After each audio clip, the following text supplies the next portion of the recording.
and welcome to Premiere 25 of the Internal Map of Reality and Introduction to Meditation. Well, tonight we're going to be continuing on with our discussion about beliefs and zeroing in a bit more, looking at why and how to make your beliefs a key power center for yourself. If you look around and you look at people who are doing what they want, who are enjoying their lives, and more importantly, I think that you look at people who seem to be resilient, who seem to survive, and not just survive, but excel over all of the life's challenges. And if you talk to these people, you'll find that they have a belief. They have a belief in themselves. The beliefs are very, very, very core and important. So we're going to be zeroing in on power beliefs. We have a little exercise to expand your use of beliefs in your day-to-day life. And then we'll wrap it all up with a look at something that I call the keys to your subconscious. How do you access your subconscious, and how do you know that your subconscious is communicating with you? So that's what we'll do. We'll go now and we'll move into our guided meditation. I'm sorry, I keep wanting to do guided meditation, and I promise, I will do a guided meditation with you. But today we're going to be doing the traditional detachment meditation for just 1 minute. And remember now that being focused is really the key here. But how do you stay focused without becoming rigid, without becoming fixated? And we all know people who are fixated on things, and we don't want that. We want to be fluid, relaxed, and open. And so with our detachment, you'll stay focused on a single point, either with your eyes open or closed. And as thoughts come to you, you accept them. You don't reject them. You don't push against them. You just look at them, let them come through like clouds, and then go back. Disconnect politely and go back to your primary focus point, be it a spot on the wall, a flower, or that fuzzy dot on your head. Okay, so I keep reviewing this because it's so important, and I hear people getting confused about being focused and why that is important. But let's stay with that. And in fact, I might do a whole segment just on the detachment meditation. And maybe I'll combine in a guided meditation and a deeper discussion of detachment meditation. But for today, let's do our 1 minute moment of silence.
In the first session, we sort of identified beliefs in a general term, but we also looked at them in terms of how they become a working part of your personal internal map rather than things. But let's just look in more detail at where these beliefs come from. Now remember that you have a belief about everything. I've begun to believe that if you believe something, you will not do it. Okay? If you don't believe something, you will not do it. If you don't believe you're going to get sick, you will not get sick. If you don't believe that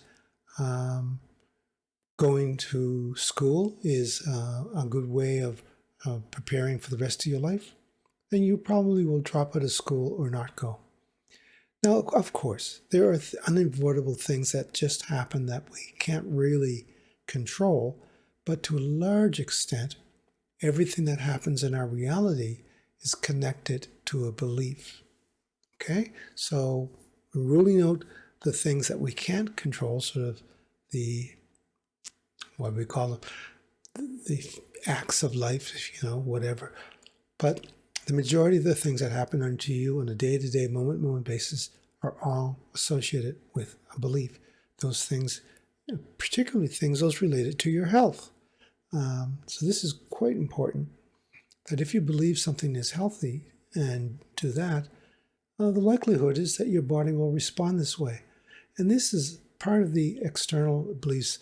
So your family, your culture, the way you eat, the way you exercise, the way you play, the way you express your emotions are all beliefs about the world and about what it is and what it means to be part of a family or a culture.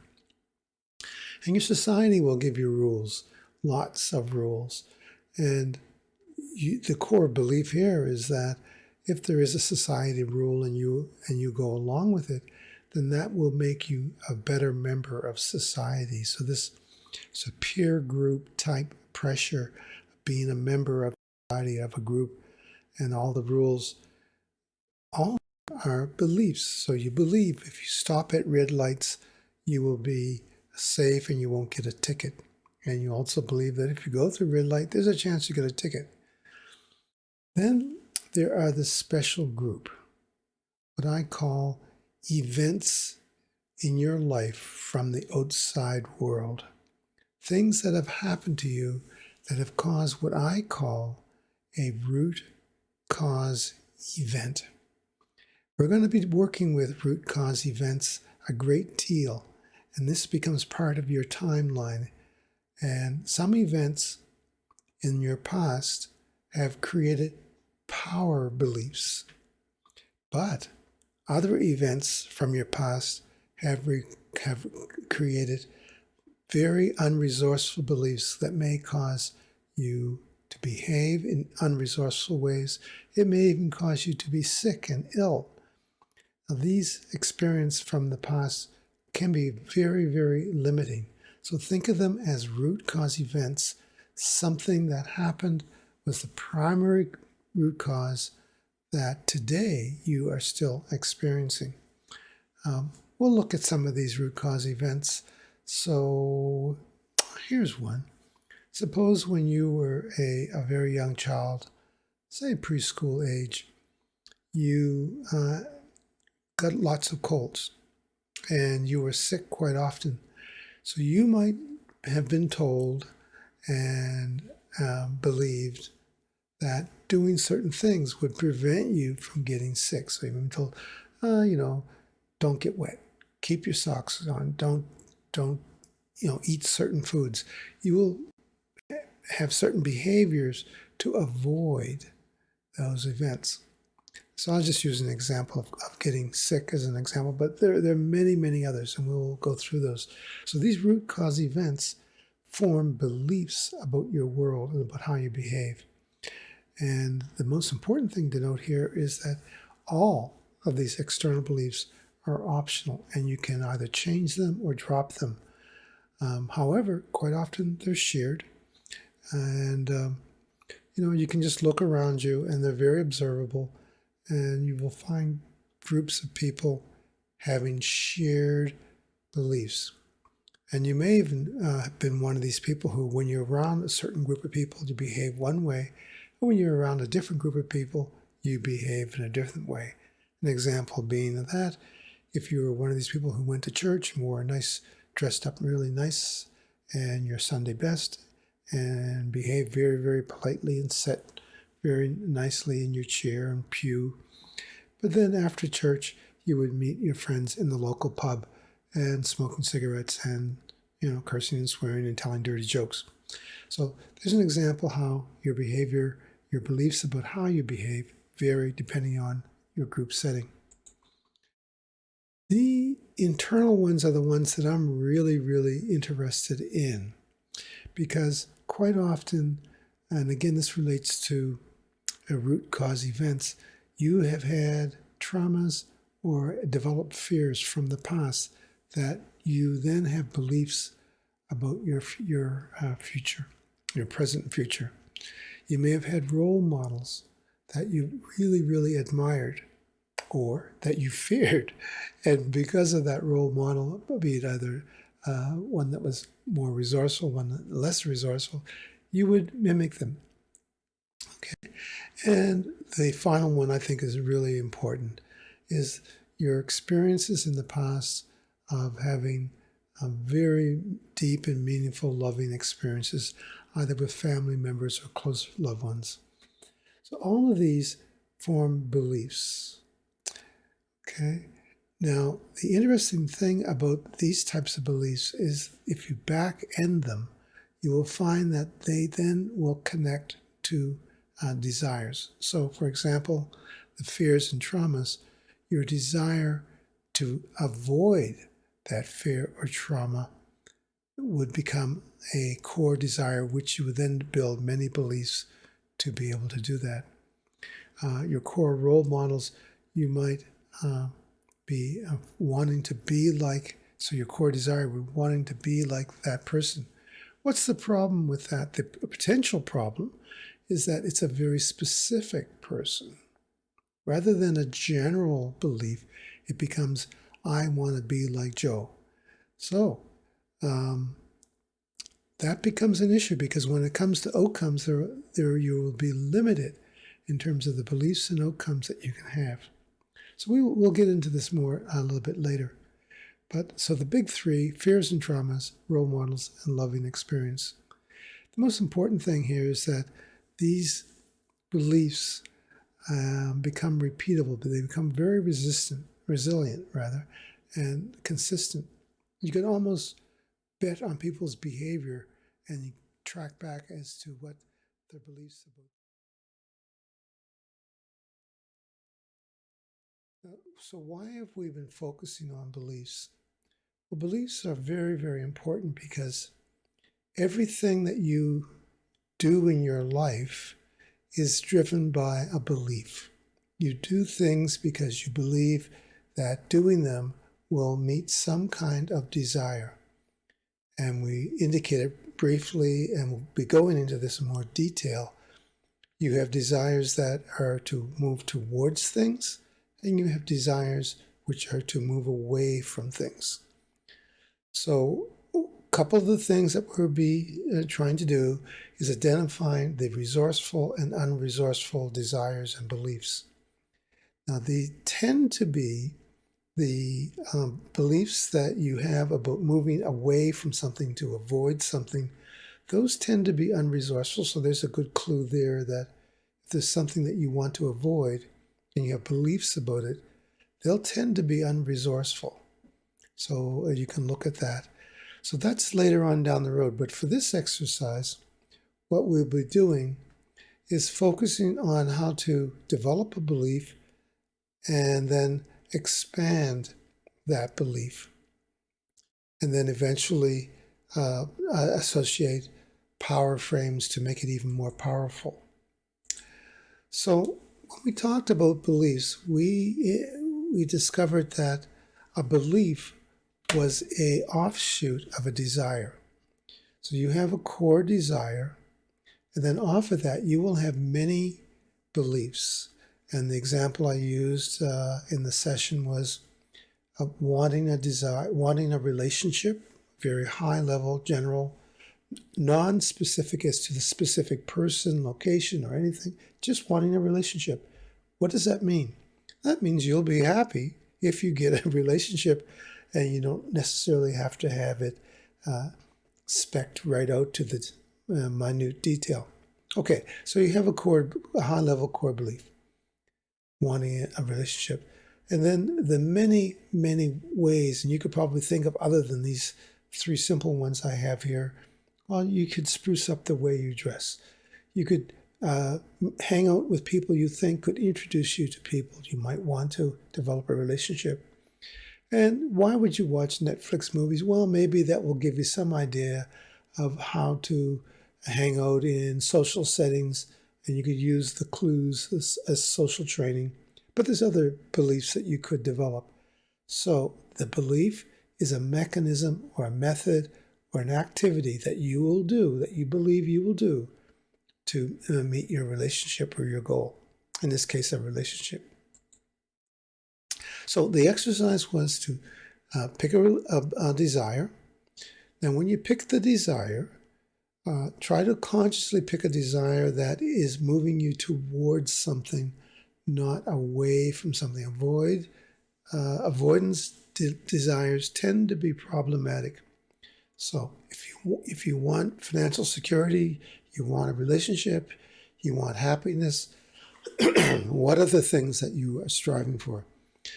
Pick one and then develop a list of beliefs and then rank them.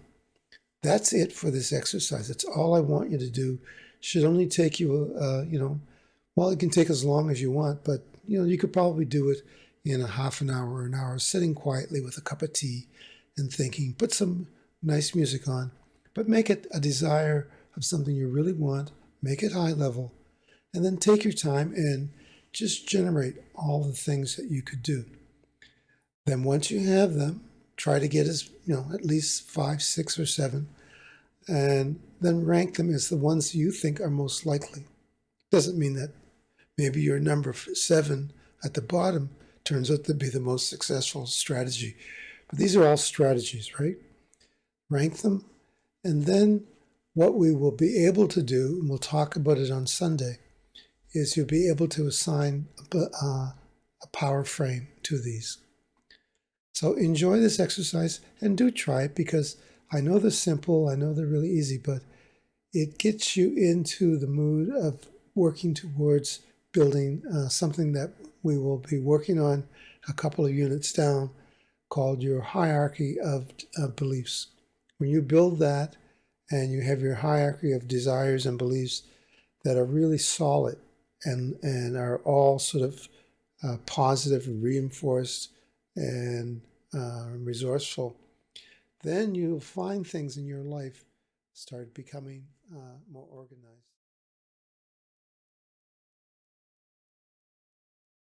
The sub-areas that I'll cover in this short presentation is the subconscious, and really this is all about how to get in alignment with your subconscious, your greater self, how to be in tune with yourself. Then we'll talk about your power frames. We've been talking about power frames quite a bit. They're important. And if you don't have power frames, or if your power frames are not resourceful, well, that's what will happen. You will get less resourceful outcomes. Then we'll talk about your inner desires. And yes, we need to protect our passwords. So we'll talk a little bit about password protection. So you're probably familiar with this graphic. So I like to draw out a different point about this graphic each time I show it. So if our conscious, aware, awoke mind is only 10% of our total self, of our total being, then there's a very good possibility that we're not aware of that other 90%, or our awareness of it is dim. So the purpose of this course and the meditation course is to help you expand that 10%, or at least be able to redirect it to your subconscious. And it's my personal belief that when we are attuned and in harmony with our subconscious, that we can do many, many more things. Now, here's the relevant piece to this. There are entities in the corporate world and in the governmental world and in the power elite that their sole goal is to control your 90%. So protecting that 90% from outsiders is not a major concern. I don't want you to be obsessed by it, but you need to be aware of it, that even your best friend may take advantage of knowledge about your 90%. The example I like the most is when you are a tourist in a strange area, and say you're in a resort area, and the street people are really, really, really astute at accessing your 90% to get you to buy what they're selling, right? And there's a skill to it. If you watch them and really listen to them, they're probing, they're looking at you, and they're looking at your body language, and they're figuring, what can I say to this person that will trigger them to buy something? Okay, so let's move on. So you have power frames, and your power frames may be at different stages of getting to your success, of reaching your goal. You might be at the very, very beginning where you're saying, I can't do this, I can't do it. And then through self-examination, listening to your subconscious, by taking courses like this, doing whatever you have to do, you move up a step and you say, I really do want this. And then you move up another step and you say, I really want it. How can I get it? And when you switch from I want it to how, you've made a major step. And then the steps go on and you say, well, I think I'll try it. Maybe you're not 100% sure, but you say, I'll try it. And then you say, oh, I can do it. And then the final stage where you say, I am doing it. I will do it. I am capable of doing this, and I'm doing it. And that's where I want all of you to be. Now, your power frames will depict different stages of this. And if at some point your power frame is in some way modified by an outside influence, and I talked about this before, when you're trying to make a self-improvement, say you're trying to quit smoking, or you're trying to lose weight, or whatever it might be, it will be your best friends and your closest people who might try to change your power frame and move you down a step. And why would they do that? Why would they want to move you from how do I do it down to I want to do it, or even down to, oh, I can't do that? Why would someone want you to go all the way back to, oh, I can't do what is important for my health or well-being? Why would they do that? Well, for a very selfish reason, because they may be a smoker with you. And when they see you trying to quit smoking, they are going to lose a friend in their mind. So they're not going to have that partner. And it makes them feel that, they're not doing something correct. If you improve yourself and they don't, then their only solution. So this is a tug that you will feel particularly between your closest friends, and you'll feel it between strangers too. When you're at a higher level of success and they are at a lower level, they will try to pull you down. Now, the good news is that if you're around people who are at a higher level, say they are at, I can do it, and you're at, oh, I want to do it, and you're talking to someone who's up a few steps, guess what they will do? They will encourage you to come up at least one step. So this is important, that people, close friends, and also the world, there's lots of reasons why you shouldn't quit smoking in advertising and in movies, and subtly, right? Because they're there. Same thing with dieting. So your inner key, so you have this power frame, and that becomes your inner key. And the stronger your power frame, the further up those steps to success it is, the better you'll feel about yourself. And guess what? The likelihood of getting to that successful level increases for every step your power frame goes up that ladder. So why not have your power frame higher? But take your time, do whatever is comfortable for you. But here's the message. Protect that power frame. Consider it as a key to your subconscious, and only share it with those you feel will appreciate it and will try to help you to go up a step towards success. Remembering that there are lots of reasons people close to you and people in the greater world do not want you to change. I'm doing some work on dieting and food, and all of the marketing out there is directing us towards poor diet, to fast food, to ingredients that really are not good for us. Why would they do that? For their profiting. Okay, so if your close friend is trying to modify, if your close friend has access to your power frame, they will change it.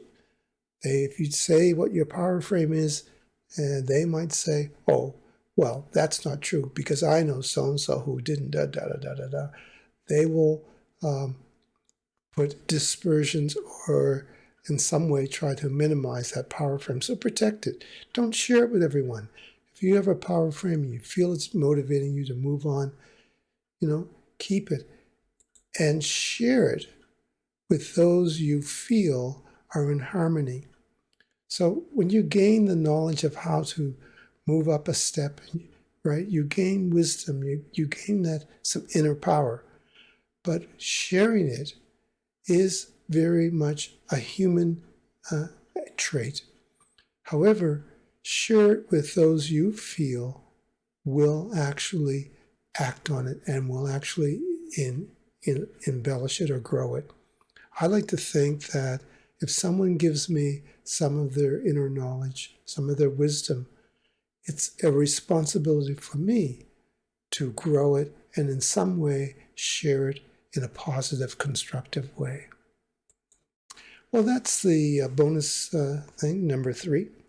And we will see you in the workshops, virtual workshops. And I appreciate your time. Oh, if you have any questions and you want to add feedback to this, please feel free to contact me through my email.